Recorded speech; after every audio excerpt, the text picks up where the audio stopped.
ആദ്യം റജി ലൂക്കോസിലേക്ക്. റജി, ഇനി സുപ്രീം കോടതിയിലേക്ക് പോകാൻ അവസരമൊരുക്കുകയായിരിക്കുമോ സർക്കാർ?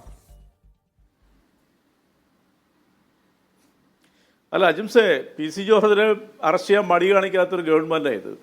പി സി ജോർജിൻ്റെ മതവിദ്വേഷപരമായിട്ടുള്ള പരാമർശത്തിനെതിരെ ശക്തമായ നടപടി സ്വീകരിക്കുകയും തിരുവനന്തപുരത്ത് നിന്ന് പോലീസ് അദ്ദേഹത്തിന് വീട് വളഞ്ഞത് അദ്ദേഹം അറസ്റ്റ് ചെയ്തുകൊണ്ട് പോയ ചരിത്രമൊക്കെ നമ്മുടെ മുമ്പിൽ അറിയാം.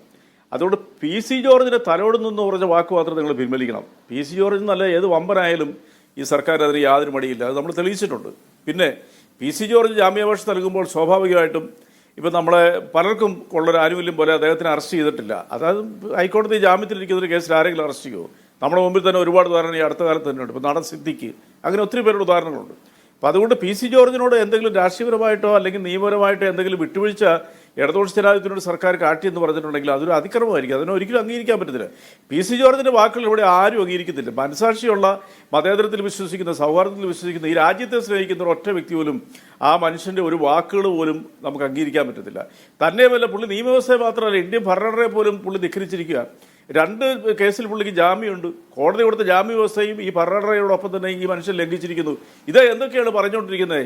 സമാധാനാന്തരീക്ഷം ജീവിക്കുന്ന ഒരു കേരളത്തിൽ പി സി ജോർജിനെ പോലെ ഒരാൾ ഈ കേരളത്തിൻ്റെ അന്തരീക്ഷത്തിന് മുറിവേൽപ്പിക്കുന്ന രീതിയിൽ ഒരു വിഭാഗത്തിൽപ്പെട്ട ജനങ്ങളോട് പാകിസ്ഥാനിലേക്ക് പോടേ എന്നൊക്കെ പറഞ്ഞ് ഒരു ചാനലിൽ പൊതുസമൂഹം സംസാരിക്കാമെന്ന് പറഞ്ഞാൽ വാസ്തവത്തിൽ അത് ഒരു കാരണവശാലും അംഗീകരിക്കാൻ പറ്റും. ഞാൻ ഇദ്ദേഹത്തിന് ഈ വിഷയത്തിൽ ഞാൻ ഇതിനു മുമ്പ് ചാനൽ ചർച്ച പങ്കെടുത്തിട്ടുള്ള ആളാണ്. അദ്ദേഹം പണ്ട് എൻ്റെ ഒരു സുഹൃത്തായിരുന്നു, നല്ലൊരു സുഹൃത്തായിരുന്നു. അന്നൊക്കെ പുള്ളിയോട് ഒരു താല്പര്യം ഉണ്ടായിരുന്നു. മനുഷ്യരോടൊപ്പം നിൽക്കുന്ന, മനുഷ്യൻ്റെ ഭാഷ സംസാരിക്കുന്ന, ഗ്രാമീണ ശൈലി രാഷ്ട്രീയ പ്രവർത്തനം നടത്തുന്ന ഒരു തനതായ ശൈലിയുള്ളൊരു വ്യക്തി എന്നുള്ളതിലേക്ക് നമുക്കൊക്കെ താല്പര്യമായിരുന്നു രാഷ്ട്രീയത്തിന് അതീതമായിട്ട്. പക്ഷേ അത് എല്ലാ രീതിയിലും തകർത്തെന്ന് പറഞ്ഞാൽ മാത്രമല്ല, കേരളത്തിൽ ഇന്ന് വരെ ഒരു രാഷ്ട്രീയ നേതാവും, ഇവിടെ പല മതവിദ്വേഷങ്ങൾ പറഞ്ഞിട്ടുള്ള പലരും ഉണ്ടായിട്ടുണ്ടെങ്കിലും ഒരിക്കലും പ്രയോഗിക്കാത്ത മതവിരുദ്ധത ഒരു സമൂഹത്തിന് നേരെ മനുഷ്യനെ കൊണ്ട് മറ്റൊരു സമൂഹത്തിനെ ശത്രുതകളാക്കത്തക്ക രീതിയിൽ സംസാരിക്കുക എന്ന് പറഞ്ഞാൽ ഒരിക്കലും ഒരു പരിഷ്കൃത സമൂഹത്തിന് ഒരിക്കലും അത് ചേർന്നതല്ല. അദ്ദേഹത്തിന് ചെയ്ത് തെറ്റാണ്.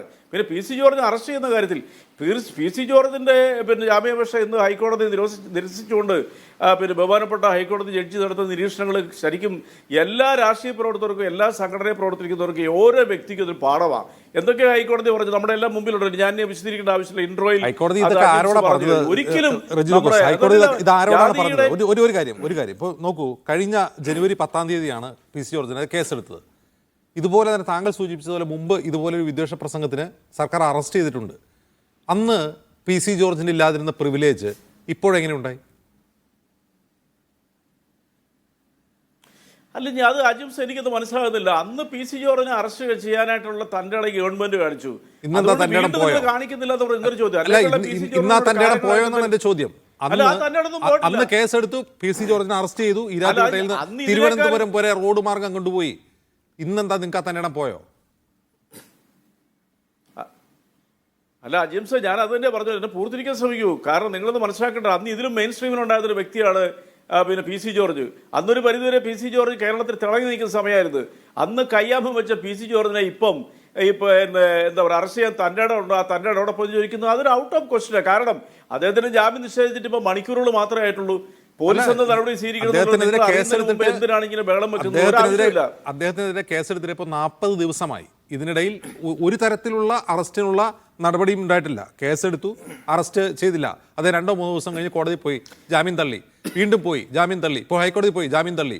ഇതിനിടയ്ക്ക് എപ്പോൾ വേണമെങ്കിലും കേസ് അറസ്റ്റ് ചെയ്യാം. അപ്പോൾ അന്ന് പുലർക്കാലെ അദ്ദേഹത്തിൻ്റെ വീട്ടിൽ നിന്ന് അദ്ദേഹത്തെ അറസ്റ്റ് ചെയ്ത് തിരുവനന്തപുരത്തേക്ക് കൊണ്ടുപോയ സർക്കാർ അന്ന് ധൈര്യം, അത് തൻ്റെ ഇടമായിരുന്നെങ്കിൽ, താങ്കൾ തന്നെ പറയുന്ന പോലെ തൻ്റെ ഇടമായിരുന്നെങ്കിൽ ഇന്ന് ആ തൻ്റെ ഇടം ചോർന്നു പോയോ?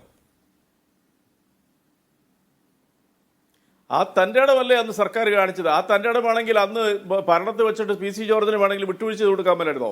തന്നെ പോലെ തൃക്കാക്കര ഇലക്ഷൻ നടക്കുന്ന സമയത്ത് രാഷ്ട്രീയ പ്രത്യാഘാതങ്ങൾ ഉണ്ടാകുന്ന പോലും ഭയക്കാതെ കണ്ട് ഈ മനുഷ്യനെ അറസ്റ്റ് ചെയ്ത് അത് മജിസ്ട്രേറ്റിൻ്റെ വീട്ടിൽ ചെന്നപ്പോൾ തന്നെ അദ്ദേഹത്തിന് ജാമ്യം കൊടുത്തു.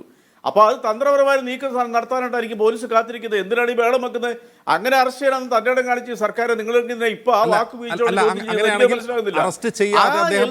അറസ്റ്റ് ചെയ്യാതെ അദ്ദേഹത്തിന് സുപ്രീം കോടതി പോയി ജാമ്യം കിട്ടുമോ എന്ന് നോക്കുന്നവരെ കാത്തിരിക്കുന്നത് തന്ത്രമാണ്. അപ്പോൾ പിന്നെ സംസ്ഥാന പോലീസും അല്ലെങ്കിൽ സംസ്ഥാന ആഭ്യന്തര വകുപ്പ് അദ്ദേഹത്തിന് നിർദ്ദേശം കൊടുത്തോ താങ്കൾ സുപ്രീം കോടതി പോകുമെന്ന് പറഞ്ഞുകൊണ്ട്? അതല്ലേ പറഞ്ഞേ, മുൻകാല അനുഭവങ്ങൾ നമ്മുടെ മുൻപിലുണ്ട്.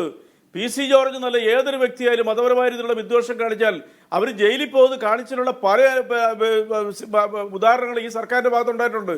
ഈ ഗവൺമെന്റിലാണ് വേറെ ഗവൺമെന്റ് ആണെങ്കിൽ PC ജോർജിന് അന്ന് PC ജോർജിന്റെ നില എന്തായിരുന്നു കേരളത്തിൽ? PC ജോർജ് ജയിലിൽ കിടന്നില്ല, അത് പോട്ടെ. താങ്കൾ ചോദിക്കുന്നു അന്ന് അദ്ദേഹം വളരെ പ്രശസ്തനായിരുന്നു, ഇന്ന് അത്ര പ്രശസ്തനല്ല എന്നാണ് പറയുന്നത്. അന്ന് അദ്ദേഹത്തിന്റെ പാർട്ടിയുടെ നേതാവായിരുന്നു, അദ്ദേഹം രാജ്യം ഭരിക്കുന്ന പാർട്ടിയുടെ നേതാവാണ്. അപ്പോൾ ആർക്കാ പവർ കൂടുതൽ? അന്ന് അറസ്റ്റ് ചെയ്യപ്പെട്ട PC ജോർജിനാണോ ഇന്ന് പുറത്ത് നടക്കുന്ന PC ജോർജിനാണോ പവർ കൂടുതൽ? അല്ല, അന്നും അദ്ദേഹം ഇതേ രീതിയിൽ തന്നെ രാഷ്ട്രീയ പ്രസ്ഥാനത്തിന്റെ അനുഭാവിയായിരുന്നു. അന്ന് ഇതിലും കൂടുതൽ മാധ്യമങ്ങൾ അദ്ദേഹത്തിന്റെ മുമ്പിൽ ക്യാമറകൾ വെക്കുമായിരുന്നു. ഇന്ന് PC ജോർജിന് പത്രസമ്മേളനം നടത്തിയാൽ ആരും മൈൻഡ് ചെയ്തില്ല. സാധാരണക്കാരൻ നടത്തുന്ന പത്രസമ്മേളനത്തിന് പ്രാധാന്യമില്ല. അക്കാലത്ത് അജിംസ് അറിയാമല്ലോ, മാധ്യമങ്ങൾ PC ജോർജ് ഒരു കാലത്ത് ഇപ്പോൾ ഒരു മാസം മുമ്പ് PV അൻവറിനെ പോലെ താരമായിരുന്നു. ഇപ്പോൾ കോട്ടയം പ്രസ് ക്ലബ്ബിലോ വീട്ടിലോ വെച്ച് അദ്ദേഹം വാതിറക്കുന്നുണ്ടെങ്കിൽ അത് മുഴുവൻ അതേപടി ടെലികാസ്റ്റ് ചെയ്തൊരു കാലം ഉണ്ടായിരുന്നു PC ജോർജിന്. ആ കാലഘട്ടത്തിൽ നിന്ന് PC ജോർജിനെ കേരളത്തിലെ മാധ്യമങ്ങൾ ജനങ്ങളെ എഴുതിത്തള്ളി. ഇന്ന് PC ജോർജ് ജയിലിൽ കിടന്നു. മാധ്യമങ്ങൾ അദ്ദേഹത്തിന്റെ ബൈറ്റ് എടുക്കാത്തതോ അദ്ദേഹത്തിന്റെ അഭിപ്രായം സ്വീകരിക്കാത്തത് എന്തുകൊണ്ടാണ്? അദ്ദേഹം വിദ്വേഷ പ്രസംഗം നടത്തുന്നതുകൊണ്ടാണ്.